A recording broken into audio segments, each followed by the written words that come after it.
उम्र में कीमोथेरेपी देनी पड़ रही है कैंसर की वजह से। बोले हो जान दो विकास, क्लोरोफिकेशन होनी चाहिए, हरा तत्व उसके अंदर होना चाहिए, और वो आएगा किससे? नाइट्रोजन से। तो अगर भारत हजारों करोड़ों साल से खेती करता आ रहा है तो वो कोई सिस्टम था। वो क्या सिस्टम था? मिश्रित खेती, मिक्स्ड क्रॉपिंग सिस्टम। तो लोग मेरे से पूछते हैं कि खेती हो जाएगी क्या? मैं कहा भाई फॉर्मूले से खेती नहीं होगी, खेती होगी नॉलेज से। नहीं होगी किसी फार्मूले से खेती, किसी प्रोडक्ट से खेती। वो आपको, इसीलिए वो, इसको समझना आप, वो क्या करते हैं? वो यही खेल चलाते हैं। वो बढ़ाएंगे कि सचिन ने बना लिया है अब कोई कंपनी, और वो बचेगा फर्टिलाइजर, ऑर्गेनिक फर्टिलाइजर्स। उससे सॉल्यूशन है ही नहीं, वो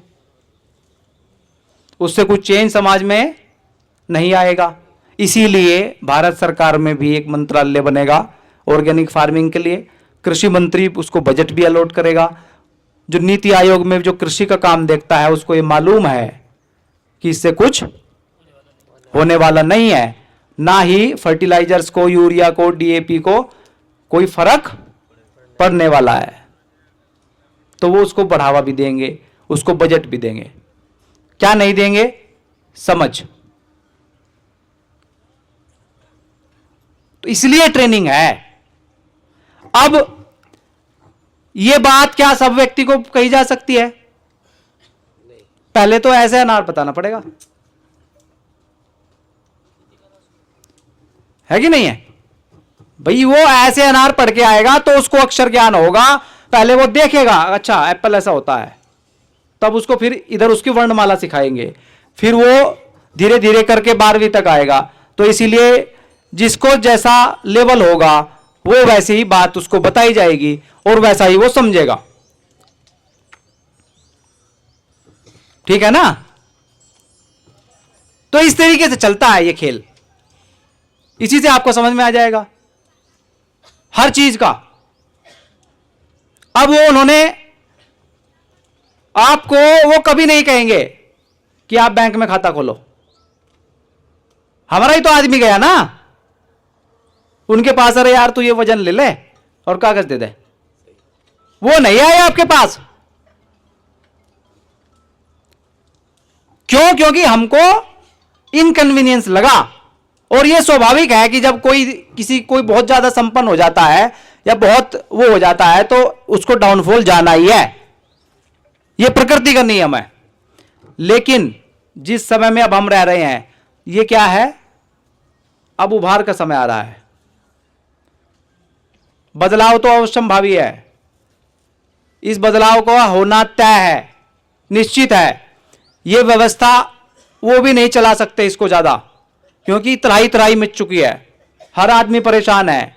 अमीर है वो भी परेशान है, उसके बच्चे बर्बाद हो रहे हैं, उसके बच्चे उसकी नहीं सुनते, उसके भी फैमिली टूट रही है कि नहीं है? नेता वो खुद परेशान है इस जीवन से, ढकोसला उड़ा हुआ है बस।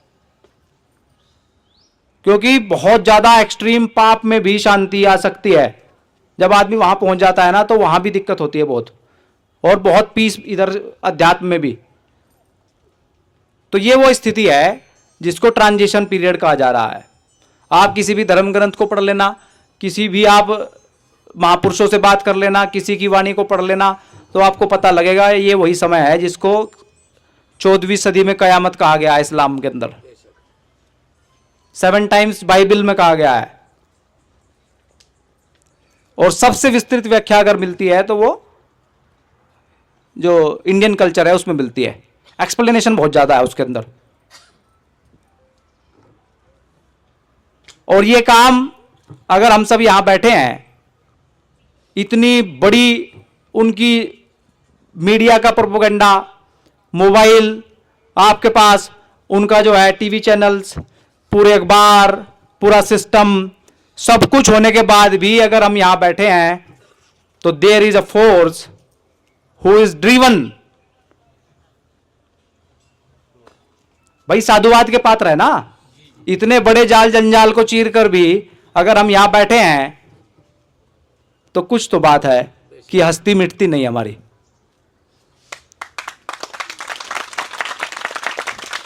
ठीक है ना? क्यों? क्योंकि यही वो भूमि है जो उनको चाहिए।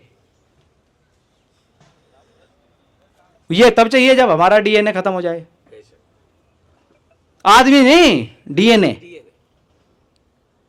जब एजुकेशन सिस्टम लाया और एजुकेशन सिस्टम के लिए ड्राफ्टिंग हुई 1835 में, तो उसने यही कहा था ब्रिटिश पार्लियामेंट में कि मैं ऐसे व्यक्ति बना दूंगा भारत के अंदर जो देखने से भारतीय होंगे लेकिन सोचने से और चलने से, बोलने से, व्यवहार से अंग्रेज होंगे पूरी तरीके से। लेकिन उसने कहा था इसमें समय लगेगा। अंग्रेज जब यहां रहे तो वो नहीं कर पाए इस काम को। ये काम हुआ है 1947 से बाद, क्योंकि हमने ये मान लिया कि सिस्टम तो ऐसे ही चलता है। क्यों? क्योंकि उस समय जो आजादी के नेता थे वो भी वहीं पड़े हुए थे। आप देख लो किसी को, जवाहरलाल नेहरू इंग्लैंड पढ़ के आया, कोई भी, आपका अंबेडकर जी वहीं पढ़ के आए। जिनको शासन चलाया जिन्होंने, तो उनको लगा कि यही बेस्ट रास्ता है, ये बहुत अच्छी पद्धति है शासन चलाने की। उनको तैयार कर दिया ना 1935 से में आ गया था ना गवर्नमेंट ऑफ इंडिया एक्ट कि सरकार कैसे चलती है, वो 1935 में आ गया। तो उनको लगा कि यही बढ़िया रास्ता है। इसीलिए सबके विरोध के बावजूद भी नेहरू जी नहीं माने कि हमको इस सिस्टम को हटा देना चाहिए। उनको महसूस कब हुआ? जब उनको शरीर पूरा गल गया, बीमार हो गए वो लास्ट में और शरीर पूरा गल गया उनका। तो उनको लगा कि भाई कहीं गलती है। तो उस समय लाल बहादुर शास्त्री जी का कोई लॉबिंग थोड़ी थी। इतना ईमानदार आदमी प्राइम मिनिस्टर कैसे बन जाएगा?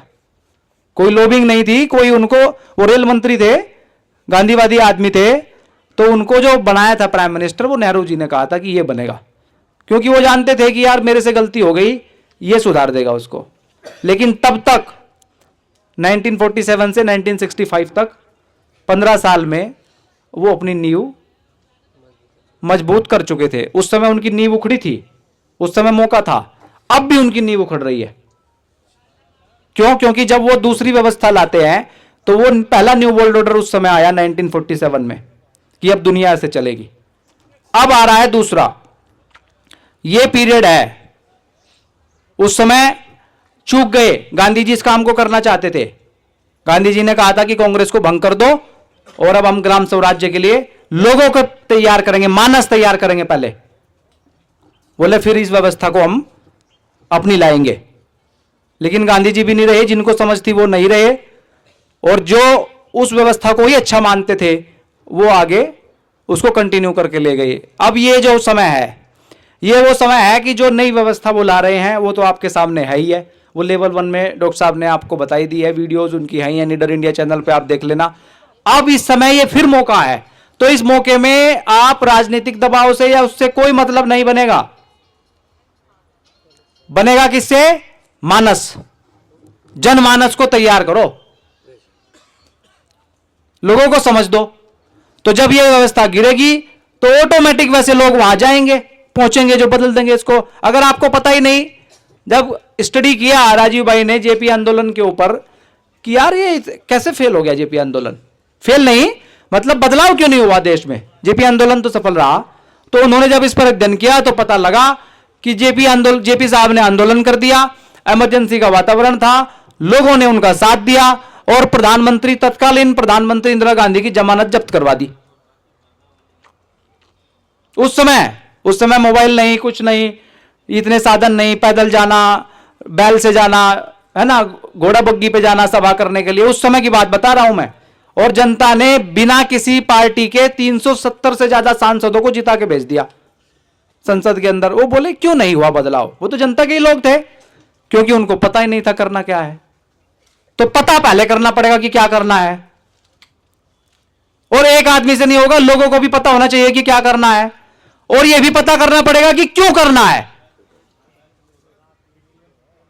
मैं 5 मिनट में यह बता करके अपनी बात खत्म करूंगा। डॉक्टर साहब आई गए हैं कि क्यों करना जरूरी है। क्यों इसलिए करना जरूरी है दोस्तों, क्योंकि ये हमारी आखिरी पीढ़ी है, 1996 में मेरे दादाजी की डेथ हुई।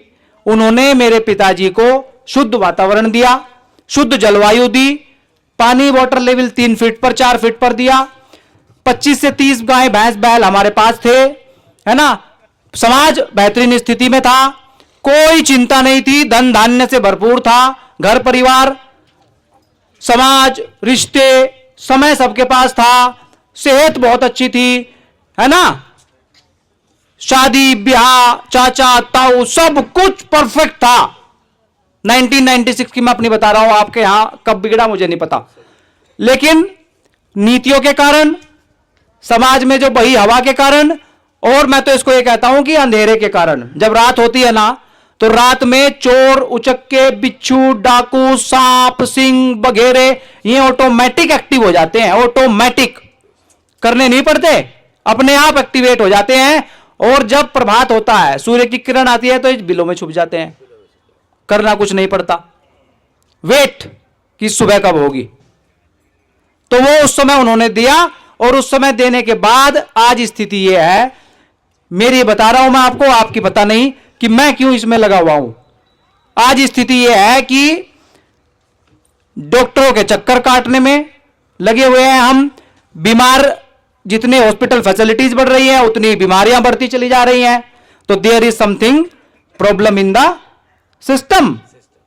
मतलब ही नहीं है यार, जब इतना आप कह रहे हो, इतने बड़े बड़े वैज्ञानिक है, इतनी मशीन है, फलाना है ढिमका है, फिर भी रोग ही क्यों बढ़ रहा है, रोग क्यों बढ़ता चला जा रहा है। ये हो गया है, हमारे गांव का वाटर लेवल जो है वो 60 फीट से नीचे जा चुका है, और खेती में पूरी तरीके से पशु खत्म हो चुका है। एक गाय है, वो भी जबरदस्ती मैंने रख रखी, खेती करने का कोई तैयार नहीं है। इस तरह का ट्रेनिंग है, मानस तैयार कर दिया गया है, पेस्टिसाइड यूरिया डीएपी की भरमार है, रिश्ते टूट चुके हैं, है कि नहीं है। पति पत्नी से बात करके राजी नहीं है, परिवार में किसी के पास समय नहीं है। क्यों? क्योंकि भागदौड़ भरी जिंदगी हो गई है, कमाना है उनको कंपनियों के लिए। जो 18 कारीगर व्यवस्था थी, समाज पूरी तरह खत्म, गांव में भी कोई नहीं बचा है। अब जो मेरा बेटा है, उसकी उम्र 3 साल है, तो मैं उसको क्या दे करके जाऊंगा, ये चिंता है मुझको। क्योंकि अभी अगर मेरा वाटर लेवल 60 फीट पर है, तो आप इसको 60 फीट मत समझो, अगले 5 साल में ये 1000 फीट हो जाएगा। क्योंकि जिस स्पीड से हम पानी निकाल रहे हैं, हमारा वाटर जो कंजर्वेशन है वो बिल्कुल खत्म हो गया है। क्योंकि जमीन के नीचे एक लेयर आ गई है यूरिया डीएपी की खेती के कारण। बाकी जो जिन जगह पर खेती नहीं होती है, वहां लोगों ने सड़कें बना करके या ईंट बिछा करके पक्का कर दिया है, नाली भी पक्की है ना, कॉलोनीज भी पक्की है। तो जहां पानी वाटर लेवल नीचे जा सकता था, वो वहां भी नहीं जा रहा है, और खेत को हमने जहां जा सकता था, वो हमने यूरिया डीएपी ट्रैक्टर चला करके उसकी मिट्टी के नीचे एक लेयर बना दी है, जो पानी नीचे नहीं जा सकता। तो ये वाटर लेवल 1000 फीट या पानी खत्म होने की कगार पर यहां आ चुका है, पूरी तरह से खत्म होने की कगार पे आ गया है। मैं वहां की बात बता रहा हूं जहां गंगा बहती है, यहां तो पानी ही नहीं है। विदर्भ वाले इलाके में तो पानी ही नहीं है भाई। मैं वहां रहता हूं जहां गंगा है, जहां पानी की कभी कमी नहीं हो सकती, भगीरथ का आशीर्वाद है। वहां की स्थिति है ये, जहां 1000 फीट जाने वाला है अगले 5 साल में। क्यों? क्योंकि पानी को निकालने की स्पीड बहुत ज्यादा है और रिचार्ज करने की स्पीड नहीं है। तो आप उसको दोगे क्या? विकास को लेके जाओगे कहां? बनाना क्या चाहते हो? बिल्डिंग खड़ी करके हो क्या जाएगा? घर जो है वो बिल्डिंग से थोड़ी बनता है, आदमी उसमें है ही नहीं है। किसी को कैंसर है, डायबिटीज है, हार्ट की समस्या है, छोटे छोटे बच्चों को तो कीमोथेरेपी हो रही है, पैदा होते ही टाइप 1 डायबिटीज हो रही है कि नहीं हो रही है? और 1-2 को हो जाए तो बात ठीक है, उसको संभाल लेगी प्रकृति। यहां तो सबको हो रही है, परिवार सारे टूट रहे हैं, तो जाओगे कहां भाई? तो यहां फिर यह प्रश्न आता है कि मैं नहीं तो कौन, और अब नहीं तो कब। मेरे पास 2 चॉइसेस हैं। एक चॉइस तो यह है कि मैं अपने बेटे की हत्या अपने हाथ से करता रहूं या उसको मार दूं। दूसरा कि नहीं अब मैं प्रयास करूं। होगा कि नहीं होगा मुझे नहीं पता। हम गांधी जी से प्रेरणा ले पाएंगे कि नहीं ले पाएंगे, उनके पद चिन्हों पर चल पाएंगे कि नहीं चल पाएंगे, मैं नहीं जानता। भाई वो तो बड़े तपस्वी लोग थे, लेकिन ये हक मेरे को है कि मैं करूं प्रयास। तो चाणक्य ने यही कहा था कि ये हक कौन छीन सकता है, या भविष्य में जब भविष्य में इतिहास लिखा जाएगा तो ये आपसे कौन छीन लेगा कि आपने प्रयास किया था। भगत सिंह तो सफल नहीं हुआ, 1931 में फांसी हो गई, आजादी तो 47 में आई, लेकिन उसने उसका जीवन सार्थक हुआ। तो हमको अपना जीवन सार्थक करना है और ये जीवन पूरे इस प्रयास में लगाना है। और प्रयास करते करते मैं आपको बताऊं कि संभावनाएं तो छोड़ दो, ये हमने करके देख लिया है, इतना लाजवाब है कि मात्र 3 साल के अंदर पानी दोबारा वहीं आ जाएगा जहां 300 साल पहले था। बस हम निकालना बंद कर दें और कुछ हमको नहीं करना है। दूसरा, खेती में हमने ये कर लिया है, विष्णु भाई और भी बैठे हैं, और आज आपके बीच जो आने वाले हैं वो माननीय पद्मश्री सुभाष पालेकर जी का ही सेशन है, तो वो आने वाले हैं। तो वो खेती में हमने कर लिया है, खेती में कुछ करने की आपको जरूरत नहीं है, ना किसी कंपनी का बीज लेने की जरूरत है, ना यूरिया की, ना डीएपी की, ना पेस्टिसाइड्स की, ना केमिकल की, कोई जरूरत नहीं है। आपको समझ लेनी है और काम शुरू कर देना है। आपका उत्पादन पहली फसल में ही इससे ज्यादा जाने वाला है, रिकॉर्ड तोड़ प्रोडक्शन आपका होने वाला है। तीसरा, क्या दिक्कत है आपकी? क्योंकि बस आपको करना है। आपको समाज जैसे जैसा खाओगे अन्न वैसा बनेगा मन। शुद्ध और सात्विक आप अन्न खाओगे, शुद्ध और सात्विक जब आप भोजन करोगे तो आपके रोग ऑटोमेटिक खत्म हो जाएंगे, क्योंकि मिट्टी में जैसे ही पोषक तत्व आएंगे तो आपके भोजन में आ जाएंगे, भोजन में आते ही आपके शरीर में ऑटोमेटिक पोषक तत्व आ जाएंगे। आप उतना ही काम करने में समर्थ हो जाओगे जितना हमारे दादा परदादा कर पाते थे। मात्र 3 साल में जो पेड़ उन्होंने काट दिए हैं, उन पेड़ को खड़ा होने में मात्र 5 साल लगेंगे, मात्र 5 साल। और एक और बताता हूं मैं आपको बात, कि जब प्रकृति वाइब्रेशन करती है, प्रकृति बदलाव लाती है, तो प्रकृति की अपने आप को हील करने की स्पीड उस विशेष समय में कई हजार गुनी बढ़ जाती है। अभी आप देखोगे कि आप सब बीज फेंक देना, ऑटोमेटिक देसी बीज उगेगा, ऑटोमेटिक, क्योंकि स्पंदन है बीज में भी, ब्रह्म से जुड़ने की क्षमता है। यह समय है किसका? देसी को बढ़ने का। क्यों? मैंने आपसे कहा था कि अंधेरे के समय चोर उछक्के बिच्छू वगैरह बिल्ले अपने आप एक्टिव हो जाते हैं, कोई करता नहीं उनको, क्योंकि उस समय उनकी वाइब्रेशन आ जाती है। अब सूर्योदय हो गया, सूर्योदय हो चुका है, उसका प्रकाश फैलना बाकी है। बहुत बहुत धन्यवाद। जय हिंद, जय भारत।